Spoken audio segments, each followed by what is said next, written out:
కడుపు ఉబ్బరంగా అనిపిస్తూ ఉందా? సమ్మర్లో ఆకలి మందగించి జిగట విరోచనాలు లేదా కడుపుబ్బరం అనిపిస్తూ ఉందా? సో వీటన్నిటికి కారణము బయట ఉన్నటువంటి వాతావరణంలో వేడి, దాంతో మనము అపత్యాహారం తీసుకుంటామే.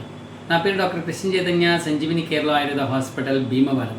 సర్వసాధారణంగా బయట ఉన్నటువంటి వేడికి మనకు కడుపు అనేది బాగా ఎక్కువగా స్పందిస్తుంది. ఎందువల్ల అంటే మనం బయట వేడిగా ఉన్నప్పుడు మనం కడుపులోకి ఇచ్చే పదార్థాలు అనేవి సాఫ్ట్గా ఉండాలి. ముఖ్యంగా వచ్చేసరికి మజ్జిగ, పెరుగు, ఎగ్గట్ ఇలాంటి సాఫ్ట్ డైట్స్ అండ్ ఫ్రూట్స్లో వచ్చేసరికి పీచు పదార్థాలను బొప్పాయి, దోసకాయ, నెక్స్ట్ పుచ్చకాయ ఇలాంటి ఆహార పదార్థాలను ఇవ్వాలి.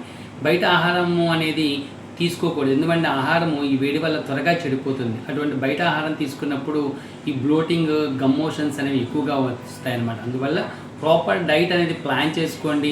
ప్రోబయోటిక్ డైట్ అంటే పొద్దున్న లేవగానే ఉదయం బ్రేక్ఫాస్ట్ పెరుగన్నం అనేది తింటూ ఉండండి. ఎక్కువ శాతం మజ్జిగ ఎక్కువగా తీసుకుంటూ ఉండండి. ఫ్రెండ్లీ బ్యాక్టీరియా ఫామ్ అవుతుంది. సో ఇంకా ఇలాంటి మోషన్స్ ఇలా కడుపుబ్బరం కనుక ఉన్నట్లయితే తప్పకుండా సంప్రదించండి. Thank you.